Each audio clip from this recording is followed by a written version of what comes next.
हैं? क्या? घट माना दिल में, बुद्ध रूपी घड़े में। घट माने घड़ा।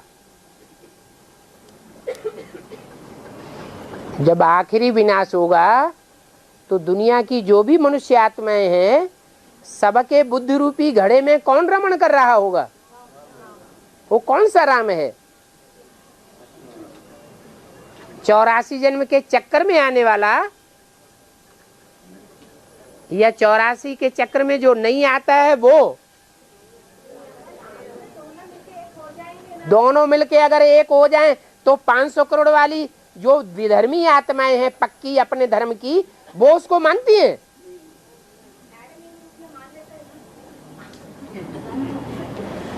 एडम के रूप में मानते हैं, लेकिन फिर भी कहते हैं आदम को खुदा मत कहो।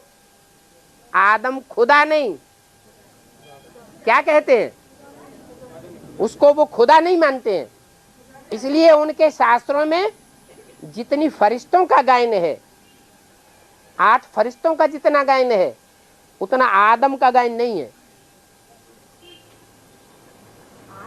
आदम को वो उतना महत्व नहीं देते। खुदा से अलग नहीं कहते हैं। वो हिंदू लोग कहते हैं, दूसरा फिक्रा। लेकिन खुदा के नूर से आदम जुदा नहीं है। हिंदुओं को पता चलता है कि वो नूर जो है वो इतनी याद में रहता है आदम कि वो खुद क्या बन जाता है? शिव शंकर एक हो जाता है। ये विधर्मी आत्माओं को इस बात का पता नहीं चलता। अगर पता चलता होता तो साकार को मानते या नहीं मानते? मानते। लेकिन दूसरे धर्म की आत्माएं साकार को नहीं मानती हैं।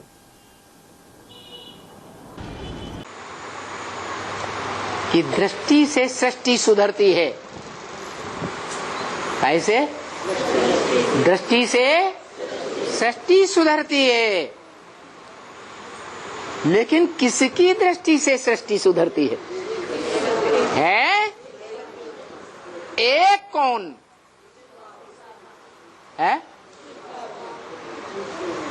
एक वह जिसकी रग रग में ज्ञान समाया हुआ हो। ईश्वरीय ज्ञान।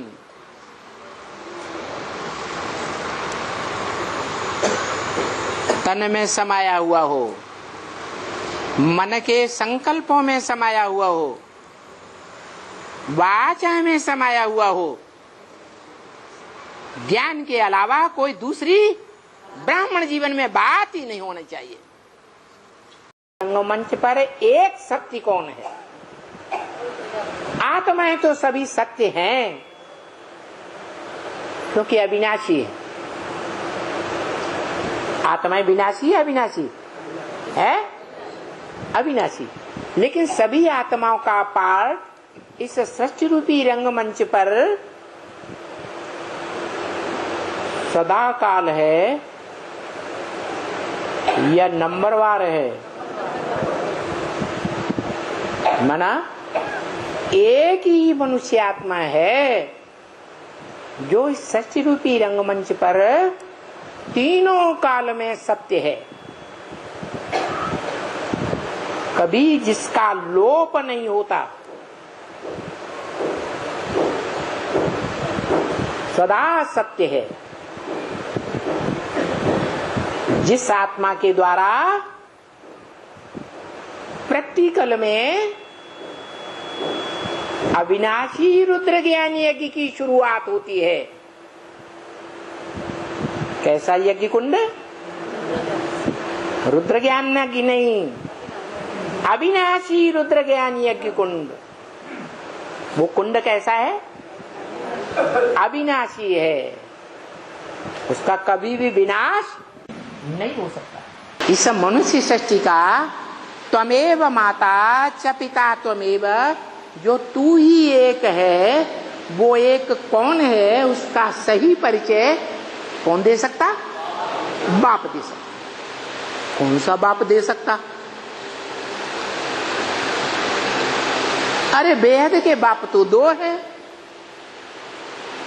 कौन सा बाप दे सकता है? आत्मा का बाप दे सकता। इसका मतलब है उस आत्मा के बाप की सही यादगार सात्विक स्टेज की भक्ति मार्ग की यादगार सोमनाथ मंदिर में बनाई गई थी। है? उससे पहले कोई मंदिर था यादगार? सोमनाथ मंदिर में वो यादगार बनाई गई। वो एक व्यक्तित्व है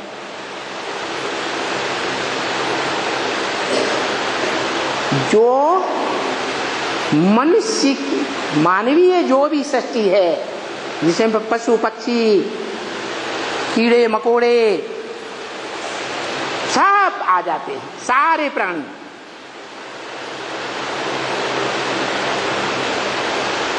उस सारी सृष्टि का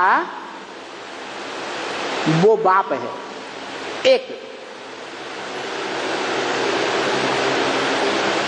तो जो सोमनाथ मंदिर में एक बाप दिखाया गया, उसमें लिंग दिखाया गया पत्थर का, लाल पत्थर का लिंग, और बीच में हीरा जड़ा हुआ था।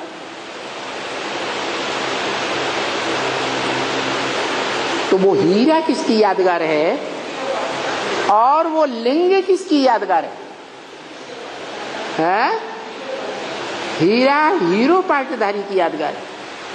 माना इस मनुष्य सृष्टि का जो हीरो पार्टधारी है, नारायण कहो, भारत कहो, प्रजापिता कहो, अधूरा रूप। हिंदू मुस्लिम सिख ईसाई सब आपस में भाई भाई कब? जब एक बाप हो तब भाई भाई, या बिना बाप के भाई भाई? तो कब होता है सब धर्मों का एक बाप? है संगम में होता है।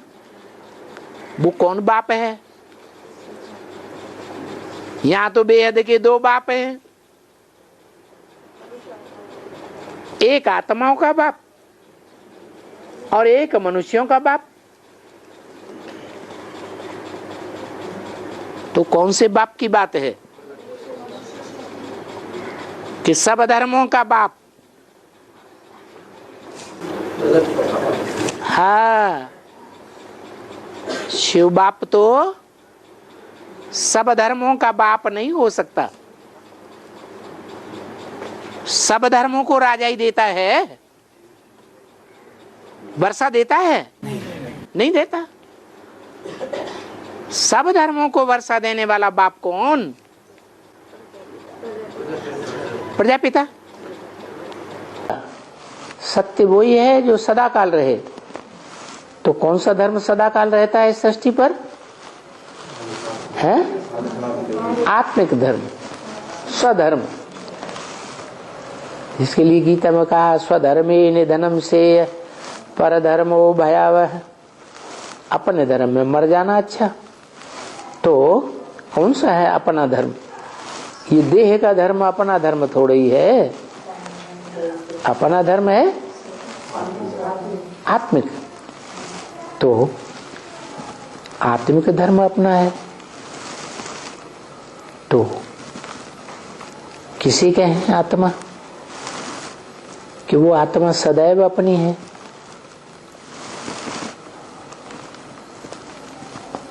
और आत्माएं पराई पराई हो सकती है। आज अपनी है, कल पराई बन जाएंगी। लेकिन एक आत्मा वो कौन है जिसकी तरफ हम इशारा करते हैं कि उस एक को याद करो?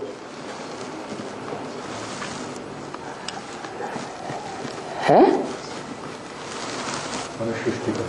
मनुष्य सृष्टि का बाप है। वो एक ही है जो सब का बाप है। तो रूहानी बाप कहते हो, तो वो एक की तरफ इशारा जब करते हो तो वो रूह की स्टेज में स्थित हो जाता है तब करते हो कि देवान में स्थित होता है तब करते हो इशारा? रूह की स्टेज में स्थित हो जाता है तब करते हो, तो उसे कहा जाता है एवर प्योर, सदा आत्म की स्थिति में स्थित होने वाला। क्या एवर प्योर? कब? जब देह तो है, देह की इंद्रियां भी हैं, देह और देह की इंद्रियों से कर्म करता भी है, ऐसे नहीं कर्म करता है, लेकिन कर्म करते हुए भी उसमें आसक्त, हाँ, लगाव युक्त नहीं होता। और तुम आत्माओं में से एक ही आत्मा है, अखंड, अटल, अडोल, जो तीनों कालों में अखंड अडोल रहती है, चलायमान नहीं होती। बाकी सब नंबरवार हैं, कुछ न कुछ चलायमान हो जाते। तीनों काल में इस सृष्टि रूपी रंगमंच पर मौजूद रहकर पार्ट बजाने वाली सिर्फ एक आत्मा है, जो अपने शरीर से भी इस सृष्टि पर मौजूद रहती है। 5 तत्वों का पुतला इस सृष्टि पर महाविनाश होने के बावजूद भी, महाकाल आने के बावजूद भी नष्ट नहीं होता। क्यों? क्योंकि वो एक ही पुतला है, साकार मनुष्य सृष्टि का साकार पुतला, साकार मूर्ति, जो 5 तत्वों का सार है। पृथ्वी, जल, वायु, अग्नि, आकाश, ये 5 तत्वों का मूल भी नहीं, मूल माने जड़, जड़ का भी बीज है, सार है, वो सार का कभी नाश नहीं होता। तो बताया वो गॉड है जिसको कहते हैं त्रिमूर्ति शिव। और जो ज्ञान को पहले पहले सुनता है, समझता है, दूसरों को समझाता है और उस ज्ञान को धारण भी करता है, वो ही अव्वल नंबर अल्लाह का रूप गाया जाता है। इसलिए उन्होंने कहानी बना दी, अल्लाह अव्वल दीन की कहानी। अल्लाह ने अव्वल नंबर दीन, दीन माने धर्म, स्थापन किया। अव्वल नंबर धर्म कौन सा है? आदि सनातन देवी देवता धर्म ही अव्वल नंबर धर्म है। तो जो साधना करने वाले हैं उनमें सदगति देने का ज्ञान नहीं हो सकता। सदगति देने का ज्ञान उसमें ही हो सकता है जो इंद्रियों को साधना करना सिखाता है। वो गुरु लोग अपनी इंद्रियों को भी नहीं साध पाते और दूसरों को भी साधना करना नहीं सिखा सकते। उनमें सदगति का ज्ञान कैसे हो सकता है? साधना भी सब एक की करते हैं। तो वो सर्वधर्म पिता हैं, बड़े बड़े हठ योगी, मारी ईर्ष्या के उस साकार को मानते ही नहीं और कहते हैं वो याद कर सकता है तो हम निराकार को याद क्यों नहीं कर सकते? नहीं मानेंगे, नहीं मानेंगे, नहीं मानेंगे, और वो हठ कर लेते। तो क्या होता है? उनकी हठ भी पूरी होती है। निराकार को याद करने से वो तीव्र गति से चढ़ते हैं ऊंची स्टेज में, लेकिन बहुत ऊंचे नहीं जा सकते। नंबरवार ऊंचाई तक पहुंचते हैं और नंबरवार धर्म पिताएं बन जाते हैं, है ना। पूरी 500 करोड़ की सृष्टि, 700, 800, 750 करोड़ की मनुष्य सृष्टि, उनको अपना बाप नहीं मान पाते। वो तो सिर्फ एक ही मनुष्य आत्मा है जो सारी मनुष्य सृष्टि का बीज है। आदम, एडम, आदिदेव, शंकर, महादेव, वो एक ही आत्मा है जिसको सारी मनुष्य सृष्टि अंत में भगवान बाप का साकार स्वरूप समझ लेती है और उसे याद करती है और मुक्त हो जाती है।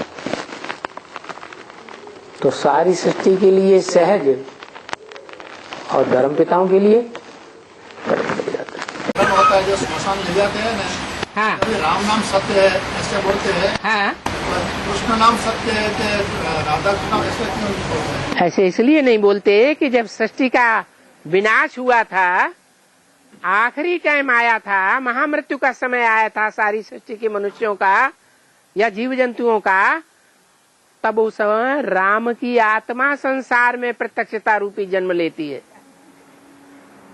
तब तक दुनिया राम को नहीं जानती। अंत में सारी दुनिया को याद आता है क्या? राम नाम सत्य है और सब झूठे, एक ही सत्य है और बाकी सब कुछ न कुछ परसेंटेज में सब झूठे हैं। शिव इस सृष्टि पर आएगा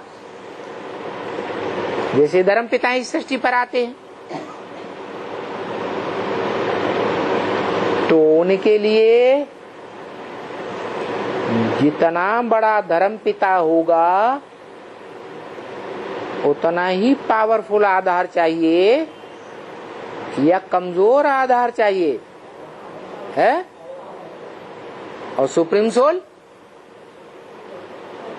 सबसे बड़ा धर्म पिता, जिसे मुसलमान लोग कहते हैं अल्लाह अव्वल दीन, अव्वल नंबर धर्म की स्थापना करने वाला। कौन सा धर्म है? नहीं, आदि सनातन देवी देवता धर्म से भी पहले बड़ा धर्म है ब्राह्मण धर्म। क्या? ब्राह्मण धर्म की स्थापना करता है। जो संपूर्ण ब्राह्मण बनता है वो ही संपूर्ण देवता बनता है। हाँ, उससे भी बड़ा कोई दादा है? हाँ, कौन? हाँ, शंकर। भक्ति मार्ग में नाम दिया है शंकर, लेकिन वास्तव में वो शंकर तो पुरुषार्थी है। याद करता है कि नहीं? तो जरूर किसी को याद करता है। तो जिसको याद करता है वो स्वरूप क्या है? हैं?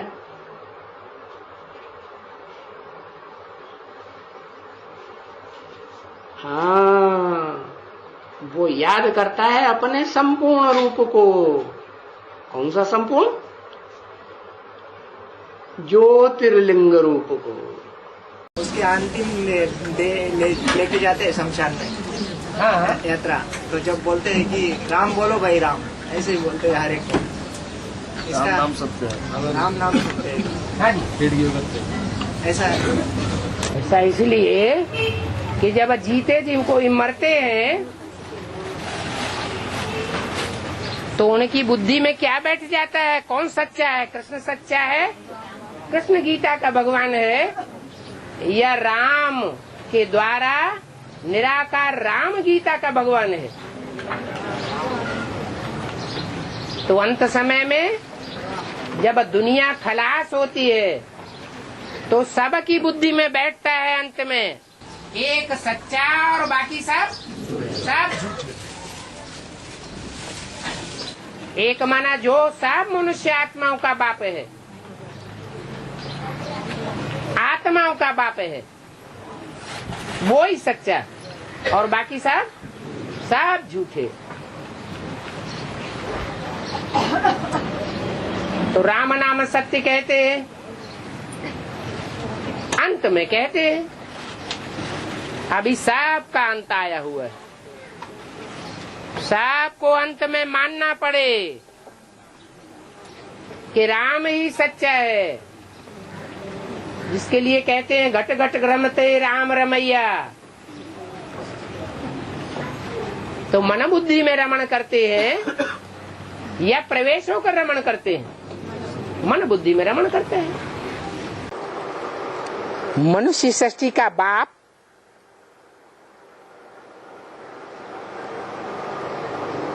वो भी संगम युग में नीचे उतरता है या नहीं उतरता? जैसा बाप वैसे ही बच्चे होंगे।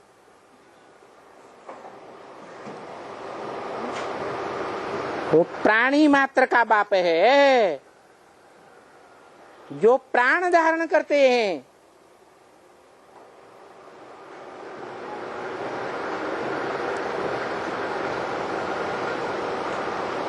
आत्माओं का भी बाप है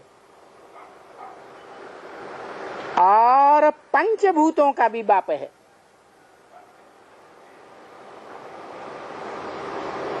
पंचभूतों का बाप लिंग रूप में दिखाया गया है, बड़े रूप में दिखाया है।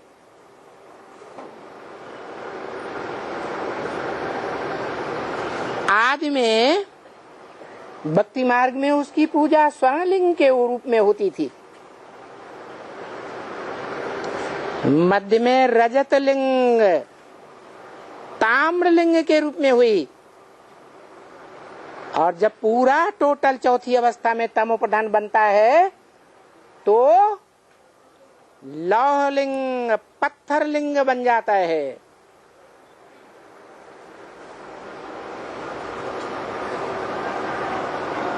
चैतन्य होता है या जड़ होता है? जड़ होता है। वो स्वर्ण लिंग जड़ था। रजत लिंग में जिसकी पूजा करते वो जड़ था। ताम्रलिंग के रूप में जिसकी पूजा करते थे वो जड़ था।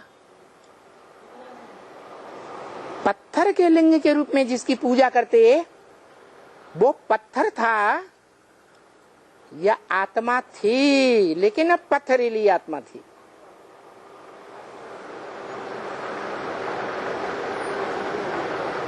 कोई न कोई बात में कोई न कोई ईश्वरीय ज्ञान के समझने में वो पत्थर बुद्धि अंत तक रहता है। क्यों? क्योंकि जड़ जंगम सबका बाप है, यह सिर्फ जंगम अर्थात चैतन्य का बाप है? दोनों का बाप है। जो गीता में बोला अव्यक्त मूर्ति ना, ये सारा संसार उस लिंग रूप अव्यक्त मूर्ति से बाहर आता है और महामृत्यु के समय उसी में समा जाता है। रूहानी बाप के रूहानी बच्चे, ये तो हर एक बच्चे जानते हैं कि हमारा बाबा भी है, टीचर भी है, सदगुरु भी है।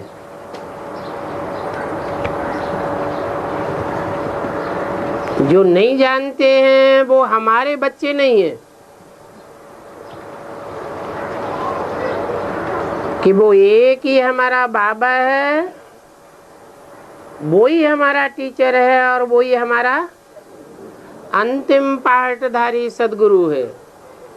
वेद के दो बाप हैं, एक आत्माओं का बाप और एक मनुष्यों का बाप।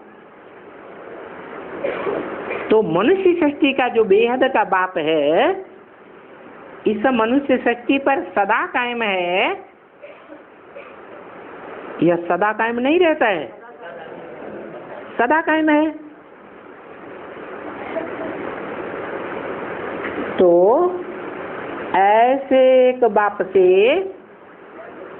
भाई भाई को वर्षा जरूर मिलता है।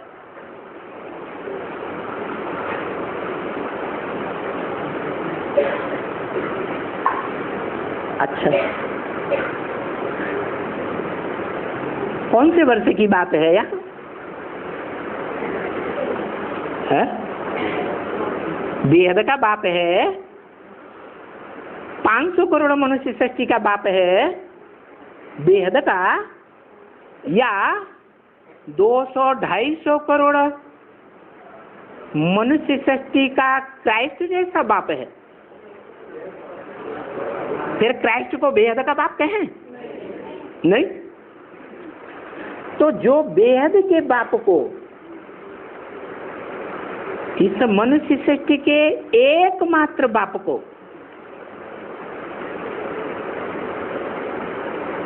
भगवान माने, तो उन बच्चों को, भाई भाई को, जो एक को भगवान माने, उनको बाप का वर्षा, बेहद बाप का बेहद का वर्षा जरूर मिलेगा। बेहद का वर्षा कौन सा है? मुक्ति और जीवन मुक्ति। असली को याद करेंगे तो खींच होगी, या नकली को याद करेंगे तो खींच होगी भगवान की? असली को याद करेंगे तो भगवान भी उनको अपनी ओर खींचेगा। बाप कहते भी हैं, सर्विसेबल बच्चों को मैं याद करता हूं। तो पहली क्या सर्विस करें? अलफ का परिचय देवें, ये है पहली सर्विस। वो अलिफ इस दुनिया में कहाँ है भी कि नहीं है? तो ये परिचय देवें। तो ये परिचय देने से परिचय मिलने वालों को भगवान की खींच होने लगेगी।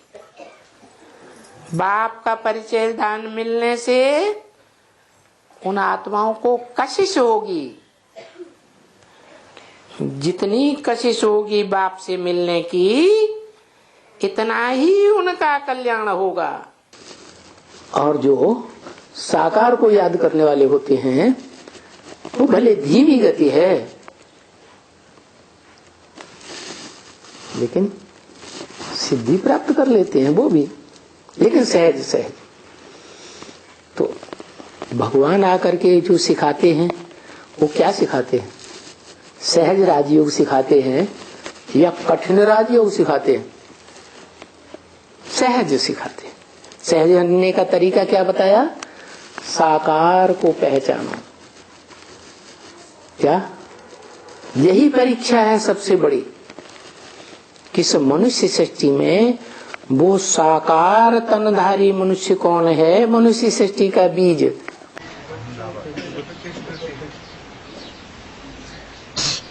जो बच्चे हैं वो बाप को प्रत्यक्ष करते हैं, बच्चे नहीं हैं, कच्चे हैं तो ग्लानि करते हैं। तो जो ग्लानि करने वाले हैं वो बाप की प्रत्यक्षता में मददगार नहीं बनते, अष्टदेव की लिस्ट में नहीं आ सकते। नष्टदेव बन सकते हैं लेकिन अष्टदेव नहीं बन सकते।